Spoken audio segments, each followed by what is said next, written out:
Friends, मैं आपका दोस्त पवन सिंह लेकर आ चुके वीडियो। तो फ्रेंड्स, आज की इस वीडियो में देखेंगे अध्याय 4 जिसका नाम है जलवायु, है ना। तो बहुत ही इंपॉर्टेंट चैप्टर हमारे क्लास 9 का। आई होप आपको ये वीडियो पूरी पसंद आए और ये पूरा हमारा पूरा लेक्चर इसी डिटेल की बेस पर होने वाला है। वन शॉट पूरा रिवीजन हो जाएगा, मतलब आप लोगों का ये मान लीजिए पूरा चैप्टर एक बार में, और इसके बाद आप एनसीईआरटी रीडिंग कर लीजिएगा ताकि पूरा चैप्टर को क्लियर हो जाए। तो फ्रेंड्स, ये आप हमारे चैनल को लाइक सब्सक्राइब जरूर कर लीजिएगा, है ना, ताकि हमें थोड़ा प्रोत्साहन मिले आपके लिए और अच्छी अच्छी वीडियो से आती रहे। तो शुरू करते हैं हम लोग यहाँ से। तो फ्रेंड्स, इस चैप्टर से है याद रखने योग्य बातें कुछ समझिए। मॉनसून शब्द की उत्पत्ति अरबी भाषा के शब्द मौसमी से हुई है, जिसका अर्थ मौसम है। देखिए, जो हमारा मॉनसून शब्द है ना, उसकी उत्पत्ति मतलब मॉनसून शब्द का जो फ्रेंड जन्म है ना, वो अरबी भाषा, वो कहाँ से हुआ फ्रेंड्स? हमारा मॉनसून शब्द का जन्म अरबी भाषा से हुआ है, जिसके शब्द का मौसमी से हुई है। इस शब्द की उत्पत्ति कहाँ से फ्रेंड्स? मौसमी से हुई है, जिसका अर्थ क्या होता है फ्रेंड्स? मौसम होता है। आई होप आपको क्लियर होगा कि मॉनसून शब्द की उत्पत्ति कहाँ से हुई है और उस शब्द का अर्थ क्या है, ठीक है ना। नेक्स्ट सेकंड पॉइंट क्या फ्रेंड्स हमारा? किसी क्षेत्र के जलवायु को प्रभावित करने वाले कारक। कोई भी क्षेत्र होता है हमारा, उसकी जलवायु को कौन कौन से कारक है जो प्रभावित करते हैं, मतलब उसकी हवा को, है ना, उसके हवा को कौन कौन से क्षेत्र जो प्रभावित करते हैं। तो फ्रेंड्स, ये इसके कारक क्या है? अक्षांश है, ऊंचाई है फ्रेंड्स इधर, और हमारा वायुदाब है, इधर वायुदाब है, पवन तंत्र है, समुद्र से दूरी है, और महासागर धाराएं हैं, और उच्च है। तो ये हमारे जो 6 कारक है, ये हमारे जलवायु को प्रभावित करते हैं। फ्रेंड्स, आज आपको सारे 6 के 6 जो कारक है आपको याद करने पड़ेंगे, है ना। फिर चलते हैं नेक्स्ट पॉइंट का हमारा। नेक्स्ट थर्ड पॉइंट क्या फ्रेंड्स हमारा?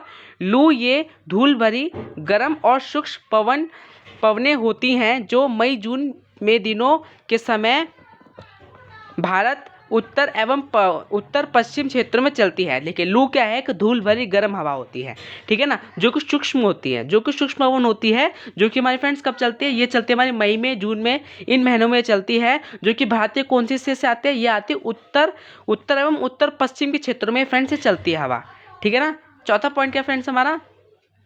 विश्व में सबसे अधिक वर्षा मानसून राम में होती है। देखिए, आपको याद रखना पड़ेगा कि विश्व में सबसे ज़्यादा वर्षा क्या होती है? वो होती है फ्रेंड्स यहाँ पे मानसून राम में हमारी सबसे ज़्यादा क्या होती है फ्रेंड्स? बारिश होती है ना, रेनफॉल होता है, ये लिख लीजिएगा, रेनफॉल या फिर वर्षा होती है, ठीक है ना। पांचवा पॉइंट क्या फ्रेंड्स हमारा? भारत की जलवायु को मानसूनी जलवायु कहा जाता है। देखिए, हमारी जो भारत की जलवायु है ना, उनको क्या कहा जाता है फ्रेंड्स? मानसूनी जलवायु कहा जाता है। मतलब कि मानसूनी मतलब मानसून क्या होता है? जिसका कोई पता नहीं होता कब बदल जाए। तो हमारी भारत की जलवायु कैसी है? उसका भी कोई पता नहीं, वो भी कभी भी बदल सकती है। छठा पॉइंट क्या फ्रेंड्स हमारा? कि जेठ धारा, बहुत इंपॉर्टेंट पॉइंट है। जेठ धारा होता क्या है ना। बहुत से बच्चे इसमें कंफ्यूज रहते हैं कि जेठ धारा क्या है, क्यों है ना। तो समझाते हैं आपको जेठ धारा होता क्या है। ऊपरी क्षोभमंडल के संकीर्ण क्षेत्र में तीव्र वेग से बहने वाली पवन कहलाती है। देखिए क्या होता है, जेठ धारा क्या है? जो हमारे ऊपरी क्षोभमंडल में संकीर्ण क्षेत्र में तीव्र वेग से, मतलब ऊपरी क्षोभमंडल में जो तेज वेग से हवा बहती है, उसको हम फ्रेंड्स हम क्या कहते हैं? पवन मतलब हवा होता है, उसको फ्रेंड्स हम कहते हैं हम जेठ धारा, ठीक है ना।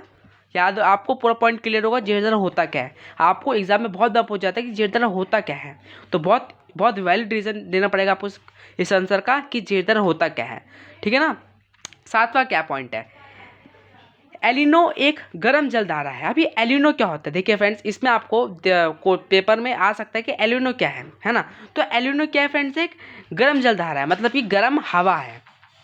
यह पेरू तट पर उत्पन्न होती है। ये कहाँ उत्पन्न होती है, मतलब इसका जन्म कहाँ है? इसका जन्म है फ्रेंड्स पेरू तट पे, ठीक है ना। और शीतल धारा के अवस्थायी रूप से हटकर उसका स्थान ले लेती है, मतलब जहाँ पे शीतल मतलब जहाँ पे ठंडी हवा बह रही होती है ना, वहाँ का ये स्थान हटाकर अपने जगह वहाँ पे आ जाती है।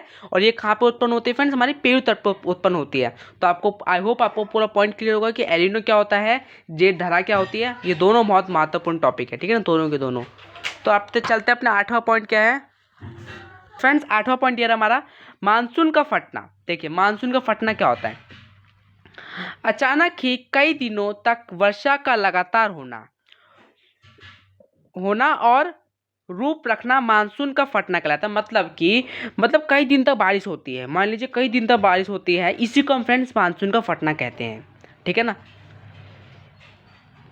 आपको क्लियर हो गया होगा फ्रेंड्स मानसून का फटना क्या होता है, ठीक है ना। याद रखना कि तेज मतलब कि कई दिनों तक वर्षा होना, इसको हम फ्रेंड्स क्या कहते हैं? हम लोग मानसून का फटना कहते हैं।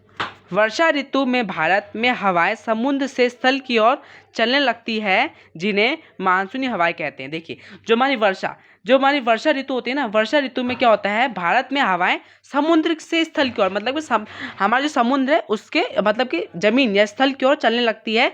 इसी को फ्रेंड्स हम क्या कहते हैं, मानसूनी हवाएं कहते हैं। ठीक है ना, क्लियर हो गया आपको 9वां पॉइंट भी। चलते हैं अपना 10वां पॉइंट क्या है। देखिए, मानसूनी हवाओं को दो भागों में बांटा जाता है। देखिए, जो हमारी मानसून की हवा है ना, उसको दो भागों में फ्रेंड्स बांटा गया है। पहला पॉइंट क्या है, दक्षिण पश्चिम मानसूनी, और दूसरा पॉइंट क्या फ्रेंड्स हमारा, उत्तर पूर्वी मानसूनी। आपको दोनों पॉइंट याद रखने पड़ेंगे कि हमारे मानसूनी हवा को कितने भागों में बांटा है। तो कौन कौन से भाग है, दो भाग है वो, एक है दक्षिण पश्चिमी मानसूनी, एक है उत्तर पूर्वी मानसूनी। ठीक है ना। नेक्स्ट क्या फ्रेंड्स हमारा 11वां पॉइंट, भारत में अधिकांश वर्षा दक्षिण पश्चिम मानसून में से होती है। देखिए, हमारे भारत में ज़्यादातर वर्षा कहाँ होती है फ्रेंड्स, दक्षिण पश्चिम मानसून से होती है। ठीक है ना, तो हमारी सबसे ज़्यादा वर्षा कहाँ से होती है, दक्षिण पश्चिम मानसून से होती है। 12वां पॉइंट क्या फ्रेंड्स हमारा लास्ट पॉइंट, और 12वां पॉइंट ये जो 4-5 आपको पॉइंट दे रखे ना, ये आपको याद रखने पड़ेंगे, ये सारे ही इंपॉर्टेंट है। भारत में मुख्य रूप से 4 ऋतुओं में पाई जाती है। देखिए, जो हमारे भारत की ऋतु है ना, वो कितने भागों में फ्रेंड्स, हमारे 4 भागों हमारी क्या है, भारत की ऋतुएं होती हैं। पहला क्या है, शीत ऋतु, ग्रीष्म ऋतु, वर्षा ऋतु, और लौटते हुए मानसून की ऋतु अक्टूबर से नवंबर। देख लीजिए इसके कौन कौन से। पहला क्या फ्रेंड्स, शीत ऋतु, मध्य नवंबर से फरवरी तक, मतलब नवंबर से जो फरवरी तक जो हमारी क्या रहती है, ऋतु रहती है, उसे हम कहते हैं शीत ऋतु। सेकंड क्या है, मार्च से मई तक, जो हमारे मार्च से मई तक जो रहता है ना मौसम, वो कहता है हमारा फ्रेंड्स ग्रीष्म ऋतु। और फिर क्या है हमारा, जून से सितंबर तक जो भी फ्रेंड्स हमारा क्या होता है, क्लाइमेट होता है, ऋतु रहता है, उसे हम कहते हैं वर्षा ऋतु। फिर क्या है, लौटते हुए मानसून की ऋतु, मतलब कि जब मानसून आ रहा होता है तो उस समय कब होता है, वो अक्टूबर से नवंबर का समय होता है। ठीक है ना, अक्टूबर से नवंबर का समय कौन सा है, जब मानसून आ रहा होता है।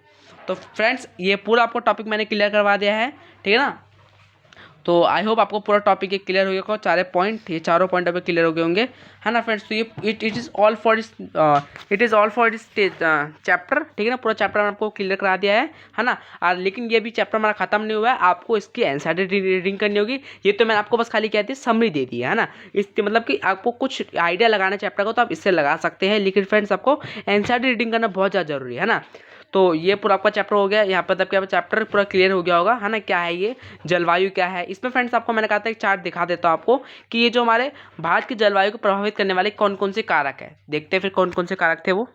फ्रेंड्स, ये हमारे भारत की जलवायु को प्रभावित करने वाले कारक, उनका चार्ट है पूरा। ये पहला दिख रहा होगा आपको कि ऊंचाई, दूसरा दिख रहा होगा फ्रेंड्स आपको अक्षांश, तीसरा दिख रहा होगा फ्रेंड्स आपको उच्च लक्षण, और यहाँ पर चौथा पॉइंट दिख रहा होगा आपको वायुदाब एवं पवन तंत्र, समुद्र से दूरी दिख रहा होगा इधर आपको, इधर दिख रहा होगा आपको महासागर धाराएं। तो ये 6 पॉइंट आपको याद होने चाहिए, मैंने आपको पहले ही कहा था ना। तो इसे पूरा क्लियर कर लीजिएगा, पूरा 6 पॉइंट। यहाँ पे पूरा चार्ट ऐसा गोल एकदम, देखिए ये पूरा गोल हो जाएगा ऐसा करके। ठीक है ना फ्रेंड्स। तो friends, it is all for इस वीडियो। आई होप आपको पूरा क्लियर हो गया होगा ये चैप्टर, मतलब कि इसमें जो भी आपको थोड़े बहुत जो आपको समरी थी वो मैंने आपको गिवन कर दी है। तो फ्रेंड्स, मिलते हैं फिर नेक्स्ट वीडियो में। आई होप आपको अच्छा लगा ये वीडियो। इस वीडियो को लाइक और सब्सक्राइब जरूर कीजिएगा। तो चलते हैं फ्रेंड्स, तो bye bye, tata bye bye.